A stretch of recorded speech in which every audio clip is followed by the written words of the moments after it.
ये सब मुझे नहीं चाहिए। मैं अपने सपनों के लेखक के सामने खड़ी हूँ, जिनको मैंने इतने दिनों से ढूंढा है।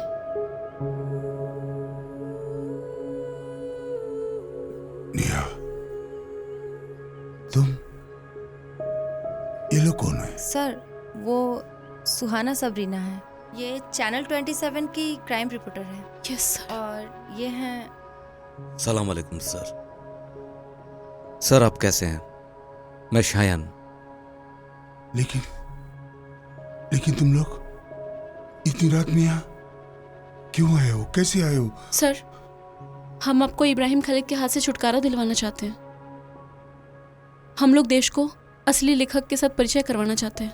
कोई जरूरत नहीं है। तुम लोग यहाँ से जाओ। इब्राहिम खालिदी को पता चलेगा तो मार डालेंगे, और दुनिया देखने की मुझे कोई जरूरत नहीं है। तुम लोग साबित कैसे करोगे कि उस किताब का राइटर मैं हूं? ये साबित होने से पहले वो मुझे मार डालेगा और साजिश करके सत्य को छोड़कर झूठ को प्रकाशित करेगा। मुझे कोई जरूरत नहीं है, कोई जरूरत नहीं। इससे तुम लोगों को, तुम्हारी जिंदगी को, मेरी बीवी और बेटी को खतरा हो सकता है। कोई जरूरत नहीं है। सर हमारा एक प्लान है। सर कुछ ही दिनों की बात है, तब तक इस बंद घर में रहने की थोड़ी सी तकलीफ करें। सर, हमें थोड़ा हेल्प कीजिए सर, प्लीज सर। हाँ सर। सर तब तक हम अपना काम शुरू करते हैं। सुहाना, बैग दो मुझे। नेहा, मेरे साथ चलो। तानसेन भाई। कौन? ठीक ठाक से सब बैग में दिए हैं तो? Of course. ये जो आप देख रही हो 2 हाथ, इसी दोनों हाथ से मैं सब कुछ बैग के अंदर रख दिया। इस विषय में आपको टेंशन करने की जरूरत है। फिर भी बहुत टेंशन हो रहा है।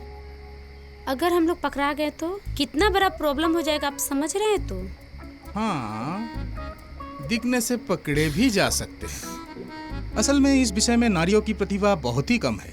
जरूरी था लिपस्टिक को ठीक से लगाना और नारी बन के मुझे अंदर जाना। इसमें सुविधा क्या होती, सुनिए, कि बाई चांस अगर मैं पकड़ा भी गया होता तो फिल्म स्टाइल में मारपीट करके उन लोगों को संभाल लेता। एक बार हुआ क्या, मैं अपनी रीडिंग टेबल पर पढ़ रहा था। ठीक उसी समय 2 पतंगे उड़कर आया और दादी के शरीर पर बैठ गया और दादी चीख मारकर बेहोश हो गई।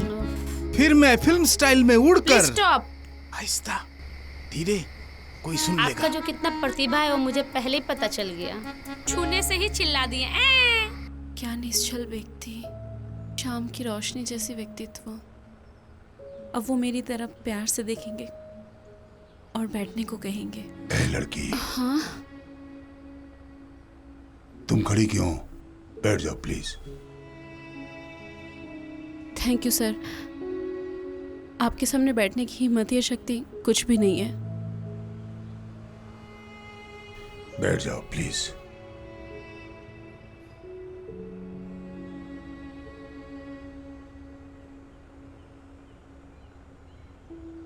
सर, बंदी होने के बावजूद आपने इतने सारे उपन्यास कैसे लिखा? मैंने तो सुना है लेखक को बंदी बनाने से उनकी कलम भी रुक जाती है। सिर्फ जिस्म बंदी है, रूह नहीं। रूह तो अपने पंख फैलाकर उड़ती रहती है मेरी कल्पना के साथ। लेकिन अब मैं थक गया हूं और मेरे पंख भी उड़ते उड़ते टूट चुके हैं। मैं तो सिर्फ बीवी और बच्चे के लिए लिखता चला जा रहा हूं। नहीं तो ऐसा जुल्म मैं नहीं होने देता।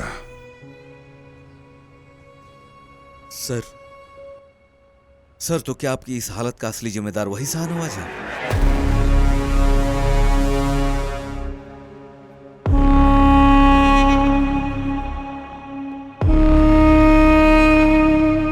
मैं आपकी लेखनी पढ़कर मुग्ध हो गया। मुझे विश्वास है आपको एक दिन नोबेल पुरस्कार जरूर मिलेगा। Oh really? Thank you. आपको बहुत बहुत धन्यवाद। ओह बाय द वे, आपने कैसे मेरा पता, मतलब राइटिंग के बारे में कैसे पता चला? Doesn't matter. मैं आपकी किताब प्रकाशित करना चाहता हूं। सच में? Thank you.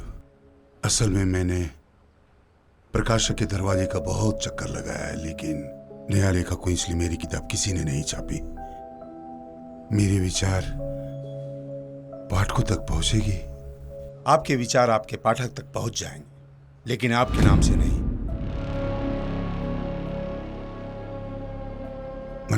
मतलब आपकी लिखी किताब आपके नाम से प्रकाशित नहीं होगी, मेरे नाम से प्रकाशित होगी। इसके बदले आपको रुपये, पैसे, फ्लैट, गाड़ी सब कुछ मिलेगा। आपके जैसा मैं नहीं लिख सकता। मेरे पास पैसे हैं, आपके पास नहीं। मुझे आपकी लेखनी की जरूरत है और आपको पैसे की। मुझे पैसे की जरूरत है, आपसे किसने कहा? हा? मैं आपसे सहमत नहीं हूं, चलता हूं। सर को यहाँ तक लेकर आया था मनी।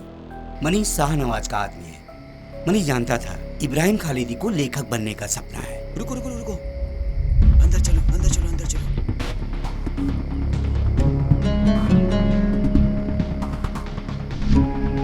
आइए, मेरे साथ आइए।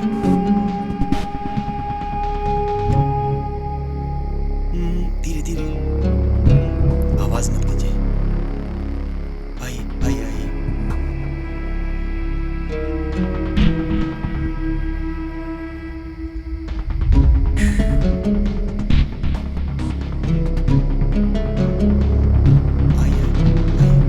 सब लोग आइए, आराम से आइए, सावधान आइए।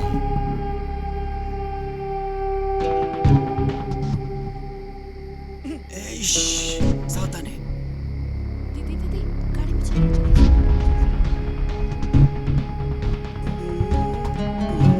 हाँ? बहादुर, तुमने कुछ देखा है? बहादुर की आंखों में कौन भूल झोंक सकता है? तू किसके तरफ? मैं सबके तरफ हूँ।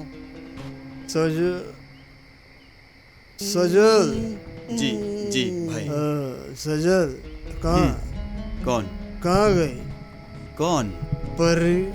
परी? दो परी तुम्हारे साथ देखा था। कौन? तुम्हारे साथ। कौन परी? देखिए देखिए देखिए, कहाँ है? शमसुल भाई, ऐसा लगता है आपने ज्यादा पी लिया है। आप 2 पैक ज्यादा पी ले, बिना नकाब के परी देख पाइएगा। चलिए तो सर। उस्ताद, मुझे नहीं ले जाओगे? यहाँ पे बैठ। हैं? मुझे भी ले जाओ उस्ताद। ले जाओ उस्ताद, ले जाओ।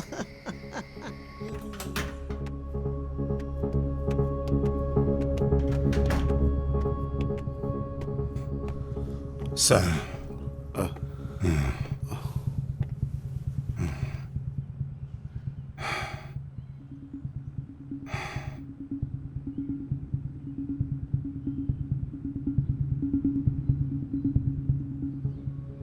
सिर्फ 2 पेज लिखा है आपने। एक शुभ समाचार है आपके लिए। क्या आपका सिर्फ नॉमिनेशन होगा या फिर नोबेल भी मिलेगा? ये तो मेरे लिए शुभ समाचार होगा। आपका शुभ समाचार ये है कि आपको आजाद कर दूंगा, बस 5-6 उपन्यास लिखने के बाद। इसलिए जितनी जल्दी आप लिखेंगे उतनी जल्दी आजादी मिलेगी। अगर मुझे आजाद करना चाहें तो मुझे अभी आजाद कर सकते हैं। नहीं, आजाद होने के बाद भी आपके लिए लिख सकता था। असल में 5-6 उपन्यास लिखने के बाद आप मुझे जान से मार देंगे। हाँ? लेकिन नहीं लिखेंगे तो आप करेंगे क्या? क्योंकि आपके लिखने के ऊपर ही बचे हुए हैं आपके बीवी और बच्चे। उसे तो बचाना पड़ेगा, और यही करना भी चाहिए आप। जितनी ऊंचाई पर आप पहुंच गए हैं, बिना सीढ़ी के नीचे उतर पाएंगे? जितनी ऊंचाई पर पहुंच गए हैं आप, नीचे गिरने से उतना ही ज्यादा दर्द होगा।